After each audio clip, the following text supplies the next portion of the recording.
வெற்றிமாறன் சிம்பு கூட்டணியில் உருவாகும் படத்தின் அப்டேட் விரைவில் வெளியாகும் என ப்ரோமோ விட்டு அறிவித்துள்ளது தயாரிப்பு நிறுவனம். விடுதலை படத்திற்கு பிறகு சூர்யாவின் வாடிவாசல் படத்தை இயக்குவார் என எதிர்பார்க்கப்பட்டது. ஆனால் கடந்த ஜூன் 30 தன்னுடைய அடுத்த படத்தில் சிம்பு நடிக்கிறார் எனவும் இப்படத்தை தானு தயாரிக்கிறார் எனவும் வீடியோ வெளியிட்டு அறிவித்தார் வெற்றிமாறன். மேலும் இப்படம் வடசென்னை 2ஆம் பாகம் இல்லை, ஆனால் வடசென்னை உலகில் நடக்கும் ஒரு கதை எனவும் கூறினார். அதனைத் தொடர்ந்து படத்தின் ப்ரோமோ படப்பிடிப்புகள் நடைபெற்றது. விரைவில் படத்தின் படப்பிடிப்பு துவங்கும் என எதிர்பார்க்கப்பட்டது. ஆனால் படம் துவங்காமலே இருந்தது. இந்த நிலையில் வெற்றிமாறனின் 50வது பிறந்த நாளான இன்று தயாரிப்பாளர் தானு ஒரு அறிவிப்பை வெளியிட்டிருக்கிறார். அதில் சிம்புவின் 49வது படத்தின் ப்ரோமோ டீசர் வெளியிட்டுள்ளார். மேலும் முழு ப்ரோமோ விரைவில் வெளியாகும் எனவும் சொல்லப்படுகிறது.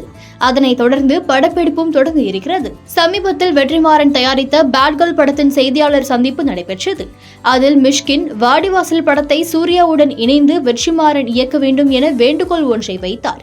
இதற்கு வெற்றிமாறன் பேசும்போது பதிலளித்தார். அதில் வாடிவாசல் அறிவிப்பு இன்னும் 10 நாட்கள் கழித்து வெளியாகும் என கூறினார். வாடிவாசல் சிம்பு 49 ஒரு பக்கம் இருக்க, வடசென்னை 2 எப்போது எனவும் ரசிகர்கள் கேட்டு வருகின்றனர். அதற்கு முன்பு சில மேடைகளில் அடுத்த வருடம் வடசென்னை வரும் என கூறி வந்தார். குபேரா இசை வெளியீட்டு விழாவில் தனுஷும் வடசென்னை பற்றி கேட்கப்பட்ட போது 2018 கேட்டு வருகிறீர்கள், அடுத்த வருடம் நடக்கும் என்றார்.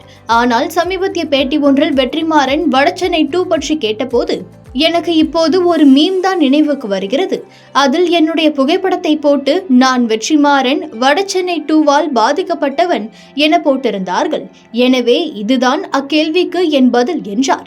இதையெல்லாம் வைத்து பார்க்கையில் இப்போது வெற்றியின் உடனடி படமாக சிம்பு 49 அடுத்த படமாக சூர்யாவின் வாடிவாசல் இருக்கும் என புரிகிறது. எனவே வடசென்னை 2 இன்னும் தள்ளி போகும் சூழல் ஏற்படும். அன்புவின் எழுச்சியை பார்க்க நாம் இன்னும் காத்திருக்க வேண்டும் போல.